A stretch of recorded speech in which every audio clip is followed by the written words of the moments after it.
Thinking back on my days in Belfast in the late 60s brought back many memories as to how alive the city was in those days.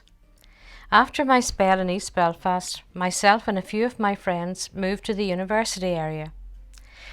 Thanks to a sub from my father, we were able to put a month's deposit on a flat in Cromwell Road. I think it was a tenner. It was a peculiar setup, with us renting the ground and second floor, and 3 other girls had the first floor. The landlady was a buxom woman from Donaghadee, a staunch Presbyterian with a pound-sized husband who followed at heel, occasionally muttering, "Yes, dear." It was obvious within a week we were not suitable tenants. However, we had signed a 6-month lease and we were going nowhere. Our local drinking hole was the Regency Hotel, and many nights saw us heading out for a drink. Unlike today's youth, I had my first drink at 17, and that was either a Dubonnet and white lemonade or a Babycham. One of our ex-Lord Mayors, Dixie Gilmore, had a shop on the corner of Lawrence Street. We lived royally on Cadbury smash, vegetable roll and baked beans from Dixie's shop. His beautiful Sri Lankan wife would let us owe a penny or two till the end of the month if our money ran out. Dixie became Lord Mayor in 1987. Belfast had many good restaurants in the 60s. When payday came around, we treated ourselves at the Quick Snack in Shaftesbury Square. Wonderful omelettes. A newly opened restaurant opposite the Black Man called the Scandia was the in-place to go, and the Chicken Maryland and the Strawberry Pavlova were to die for. I still miss the Scandia. Other popular eating places were the Chalet Door, gorgeous pork chops, Cotter's Kitchen, great home cooking, and the Wimpy Bar in Wellington Place. Their hamburgers and their waffles were delicious. I think they were the first place to introduce tomato sauce in a plastic tomato. Oh, the sophistication. McD's were such a disappointment when they arrived. Tasteless meat in cardboard. Lots of groups visited Belfast in those few years before the trouble started. Older readers will remember Dave D, Dozy, Beaky, Mick and Titch, the Trogs, Mersey Beats, Jerry and the Pacemakers, Manfred Mann and Cream, the Beach Boys, Gene Pitney. I could go on and on. When there were no groups playing, this was the era of the show band. The Astor and the Orpheus echoed to the beat of all the big bands, such as the Freshmen, the Hilton Show Band and the Miami Show Band. Many members tragically murdered in 1975.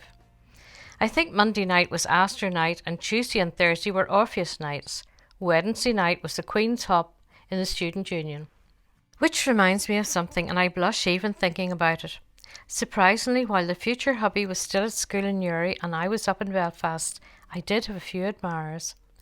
One such admirer invited me to a Queen's Hop, and with permission from my beloved I agreed to go. On the day of the hop I'd had a temporary tooth fitted and set off for the hop feeling that it was quite secure. Why have teeth played such a big part in my life? While dancing with my date I noticed that he was looking at me peculiarly. As I leaned over to ask what the problem was, my temporary tooth became dislodged and fell on the floor. I felt the colour rise and madly searched the floor for my tooth. It wasn't hard to see, because in those days they used ultraviolet light for effect. The downside was that it showed up everything white, including white underwear, and yes, a false white tooth. Can you imagine the effect every time I had smiled? My one tooth had been shining like a beacon. No need to ask if I ever saw Jerry again. No, not that Jerry. On another occasion, heading out to the Regency for a drink, I wasn't ready when everyone started to leave. Just out of a bath, there were no showers and flats in those days, I hastily pulled on a dress with buttons that opened down the front, no bra. Well, I was only 7 stone in those days. Sitting in the Regency, I stretched over to lift my drink, and the buttons popped, and I did my one and only topless to my fellow companions. Oops. When not out enjoying what the city had to offer, we often sat up at night playing whist and poker. Falling into bed at 2 a.m. and hearing the alarm go off at 7 a.m. to get up for work or uni was no joke. Zombie-like, I crossed the city, normally missing the signing in book at work by a few minutes. Towards the end of our tenancy agreement, one of my friends who was at the art college decided to have a music session in the flat. Unfortunately, it went round the art college like wildfire. Yes, we managed in those days without Twitter. I think it was called face-to-face communication. So many turned up they were singing out in the street. Borans, guitars, tin whistles. Boy, the crack was 90. It was like St. Patrick's Day in the Holy Land. A student enclave in Belfast for readers not familiar with the Holy Lands. Mrs. H was phoned by an irate neighbour, and she arrived next morning to find a couple of her armchairs halfway up Cromwell Road and about 6 squatters of indeterminate character sleeping off hangovers in the front parlour. We were given our marching orders. The shame of it. Still, we were young, and within a few days we had secured a new home. I hope she managed to get rid of all those discarded milk bottles in the backyard.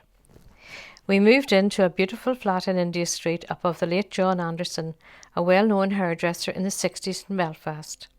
Another chapter of my life had begun.